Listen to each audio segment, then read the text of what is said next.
प्यारे बच्चों, जैसे ही आपके स्कूल में छुट्टियां शुरू होती हैं, वेकेशंस स्टार्ट होती हैं, तो वैसे ही सभी बच्चों को बहुत ही ज्यादा बाहर घूमने फिरने का, सैर सपाटा करने का, मौज मस्ती करने का विचार आता है। तो इस दृष्टि से आज के युग में अम्यूजमेंट पार्क मौज मस्ती का केंद्र है। आप लोग अम्यूजमेंट पार्क जाते होंगे, तो ये जो है, वहां पर आप जाकर बहुत ही कम टाइम में बहुत ही अच्छा टाइम अपना स्पेंड कर सकते हैं।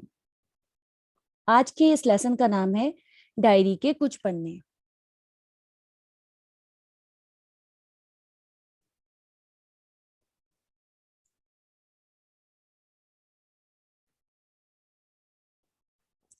इसमें एक लड़का है जिसका नाम है श्रेयस।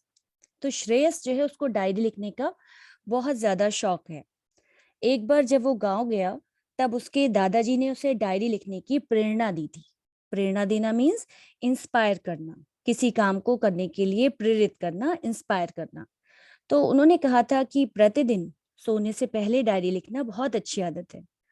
तब से उसने डायरी लिखना शुरू की। लेकिन प्रतिदिन तो वो डायरी नहीं लिखता, प्रतिदिन मीन्स एवरी डे। तो वो हर दिन डायरी नहीं लिखता, लेकिन जब जब उसका मन करता है तब वो डायरी लिखने बैठ जाता है। अब आपको जब भी कभी डायरी लिखते हैं तो उसमें डेट डालते हैं, ईयर डालते हैं। तो 15 मई 2014 को उसने क्या लिखा?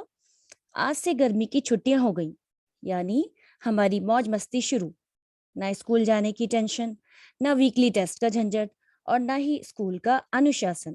यानी जब आपकी समर वेकेशन स्टार्ट होती हैं, ऐसे ही श्रेयस की जब छुट्टियां शुरू हुई, तो वो बहुत खुश था, क्योंकि स्कूल जाने का कोई टेंशन नहीं, कोई झंझट नहीं, कोई तनाव नहीं, ना कोई वीकली टेस्ट, और स्कूल का कोई भी डिसिप्लिन नहीं। अब तो आजादी ही आजादी है, यानी फुल फ्रीडम।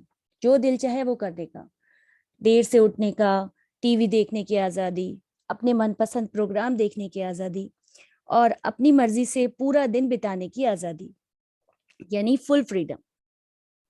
हाँ, थोड़ा सा हॉलीडे होमवर्क मिलता है, तो वो कहता है हाँ, हॉलीडे होमवर्क जरूर मिले हैं स्कूल से, खैर फिर कभी कर लेंगे, कुछ दिन आराम करेंगे, फिर करेंगे काम, तभी तो मजा आएगा। फिर वो 17 मई 2014 को, यानी 2014 को लिखता है, आज शनिवार है। शनिवार मीन्स सैटरडे। पहले से ही हम पिताजी से आज कहीं घुमाने जाने के लिए कह रहे थे, लेकिन एकदम से उनके ऑफिस में जरूरी काम निकल आया और उन्हें जाना पड़ा। फिर फिर 17 मई के बाद 18 मई 2014, यानी 2014 को क्या लिखता है वो, कि आज भी पिताजी हमें कहीं घुमाने नहीं ले गए। माँ शाम को हम दोनों भाई बहनों को लेकर अपनी सहेली के घर घुमाने ले गई थी। शिखा आंटी की बेटी शुचि हमारे साथ बहुत देर तक खेलती रही। वो बहुत मिलनसार लड़की है। मिलनसार यानी जो फ्रेंडली हो, मिलने जुलने वाला हो। तो शुचि जो थी, वो बहुत ही मिलनसार लड़की थी, बहुत ही फ्रेंडली है वो। फिर 20 मई 2014 को क्या लिखता है श्रेयस अपनी डायरी में, आज शाम को पार्क में दोस्तों के साथ खेलते कूदते और बतियाते हुए पता चला कि त्रेहन अपने मामा के साथ एडवेंचर आइलैंड गया था। वहां डर्बी डेबल और मोनोरेल उसे बहुत पसंद आई, जबकि उसके मामा जी को साइक्लोन, ट्विस्टर और स्काई राइडर्स पसंद आए। आप देखिए यहाँ पर साइक्लोन, ट्विस्टर और स्काई राइडर्स हैं, तो उनको ये बहुत ज्यादा पसंद आया।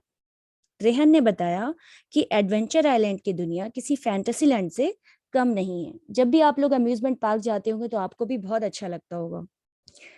फिर 21 मई 2014 को क्या लिखा श्रेयस ने, कि कल रात को मैंने अपने माता पिता से एडवेंचर आइलैंड की बात की थी। मेरी छोटी बहन प्रियंका तो घूमने फिरने या कहीं जाने के नाम से ही खुश हो जाती है। वो भी पिताजी से एडवेंचर आइलैंड घूमने के लिए कहने लगी। तो उन्होंने कहा, इससे भी अच्छी जगह ले जाऊंगा तुम दोनों को। फिर उन्होंने 25 मई 2014 को अपनी डायरी में क्या लिखा, इस बीच कहीं ज्यादा घूमना फिरना नहीं हुआ। वहीं रोज की तरह शाम को पार्क में जाकर दोस्तों के साथ खेलना और बतियाना, कभी कभी आइसक्रीम और कुरकुरे खाकर मन बहलाना। यानी जो भी वो करता जाता था, वो अपनी डायरी में जब उसका दिल चाहता था तो लिखता था, डेट डालकर। फिर 27 मई 2014 को क्या लिखा, अरविंद कोलकाता घूम आया अपनी माँ के साथ। दरअसल वहां उसके मामा मामी जो रहते हैं, उसने वहां विक्टोरिया मेमोरियल, चौरंगी, बेलूर मठ, दक्षिणेश्वर, रास बिहारी एवेन्यू और न्यू मार्केट आदि स्थान देखे। ये सब वहां पर घूमने की जगह हैं जहां वो गया था। लेकिन सब में सबसे ज्यादा उसे वहां पर निको पार्क और एक्वेटिका अच्छे लगे। आप देखिए, निको पार्क और एक्वेटिका उसको बहुत ज्यादा पसंद आए। उन्होंने बताया कि निको पार्क कोलकाता का पहला अम्यूजमेंट पार्क है, जहां हर व्यक्ति के लिए कुछ ना कुछ खास है। और वहां पर एक रोज गार्डन भी है। यहाँ पर देखिए एक गार्डन दिखाई दे रहा है, इसका नाम है रोज गार्डन। तो उस पार्क में toy train, cable car, water coaster, flying saucer और मून रेकर विशेष हैं। वहाँ का फूड पार्क भी बहुत ज्यादा बड़ा है। यहाँ पर सारी चीजें हैं, टॉय कार भी है, आप देखिए यहाँ पर। तो वो कहता है मेरा भी मन वहां जाने के लिए मचलने लगा, लेकिन मैं कुछ सोचते सोचते किसी सपने की दुनिया में खो गया।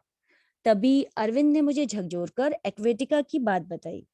झकझोरकर मीन्स जोर जोर से हिलाना, यानी टू शेक फोर्सफुली। कोलकाता का दूसरा प्रसिद्ध थीम पार्क एक्वेटिका है, और इस वाटर पार्क में लगभग 5,000 व्यक्तियों के मनोरंजन की क्षमता है। यानी 5,000 पीपल्स वहां पर अपने जाने के बाद उसे इंटरटेन कर सकते हैं वहां पर। और ब्लैक होल जो है वो वहाँ की सबसे रोमांचक वाटर राइड है। ब्लैक होल एक वाटर राइड है जो कि बहुत ही ज्यादा रोमांचक है, बहुत ही ज्यादा थ्रिलिंग है। वहां के एक पूल में समुद्री लहरों का सा आनंद मिलता है। फिर 3 जून 2014 को क्या लिखा उसने? हमने पड़ोस में वेस्टर्न डांस सीखना शुरू किया है। घर से ज्यादा दूर नहीं है, मुझे डांस का शौक भी है। समय अच्छी तरह बीत रहा है। मेरी छोटी बहन प्रियंका भी वेस्टर्न डांस सीख रही है। उसके कदम यानी उसके स्टेप्स बहुत सधे हुए से लगते हैं। और फिर 4 जून 2014 को क्या लिखता है? आज दिल्ली नोएडा में जमकर बारिश हुई, खूब मजा आया। हम सब बच्चे बारिश में खूब भीगे। फिर बारिश में हम सब ने जी भरकर फुटबॉल खेला।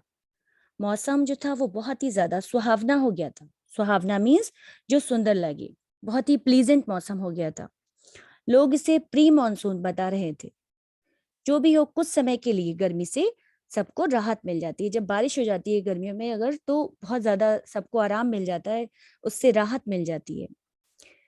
फिर 6 जून 2014 को लिखता है, आज तो मजा ही आ गया। माँ, पिताजी, प्रियंका, मैं और मेरा सबसे प्यारा दोस्त अनु, हम सब लोग ड्रिजलिंग लैंड वाटर पार्क गए थे। ये दिल्ली मेरठ रोड पर स्थित है। हाल ही में जो ड्रिजलिंग लैंड वाटर पार्क का विस्तार करते हुए इसका आकार 2 गुना कर दिया गया है। 2 गुना मीन्स डबल। कुछ लोगों ने इसमें नए कुछ विशाल झूलों को शामिल किया है। लेकिन सबसे मजेदार बात यह है कि जो पर्यटक हैं उन्होंने इसके लिए पर्यटकों से, यानी जो टूरिस्ट आते हैं, उनसे अधिक पैसे लेने का मन नहीं बनाया है। मीन्स बहुत अच्छे अच्छे झूले शामिल किए हैं, लेकिन जो टूरिस्ट आएंगे उनसे बहुत ज्यादा पैसे लेने का मन नहीं बनाया, यानी उसके चार्जेस ज्यादा नहीं बढ़ाए हैं। इम्पोर्टेंट डिस्क कोस्टर और थ्रिलिंग रोलर कोस्टर का हमने खूब मजा लिया। हाल ही में इन लोगों ने यहाँ के हरित उद्यान को विकसित किया है। विकसित किया है मीन्स डेवलप किया है। अभी कुछ देर पहले बारिश हुई थी। जो लोग यहाँ घूमने आए थे वे सब यहाँ उपलब्ध वाटर स्लाइड्स के साथ प्राकृतिक वर्षा और बादलों से घिरे आसमान का आनंद ले रहे थे। यानी जो बारिश में तो नेचुरल आप देखते हैं बारिश होती है, तो जो लोग आए थे उन्होंने वाटर स्लाइड का भी मजा लिया, और जो भी और जो झूले होंगे उनका भी मजा लिया, और बादलों से घिरे आसमान का भी आनंद लिया, एंजॉय किया उन्होंने। वैसे आज रविवार होने के कारण भीड़ भी अधिक थी। वेव पूल के किनारे बैठकर रियल बीच जैसा लग रहा था। सचमुच हम तो किसी और दुनिया में खो गए थे। प्रियंका ने मिनी जू देखने का आग्रह किया।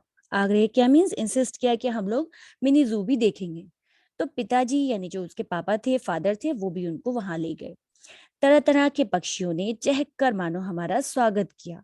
वहां से तो लौटने का मन ही नहीं कर रहा था। मीन्स उन लोगों ने मिनी जू भी देखा, तो उन लोगों को वहां पर बहुत अच्छा लगा। और वहां से जब आप कहीं घूमने जाते हैं तो आपका भी दिल नहीं चाहता वापस आने का, इसी तरह से उन लोगों का भी दिल नहीं चाह रहा था वहां से वापस आने का। तो इस पार्ट से हमने क्या सीखा, एक स्वस्थ मनोरंजन हुआ उन लोगों का। वो वीडियो गेम वगैरह तो आंखों के लिए भी अच्छे नहीं है, लेकिन जब आप कहीं घूमने जाते हैं तो आपका स्वस्थ मनोरंजन होता है, अच्छा लगता है, एक रास्ता से मुक्ति मिलती है। तो आशा करती हूँ आपको ये पार्ट पसंद आया होगा। धन्यवाद।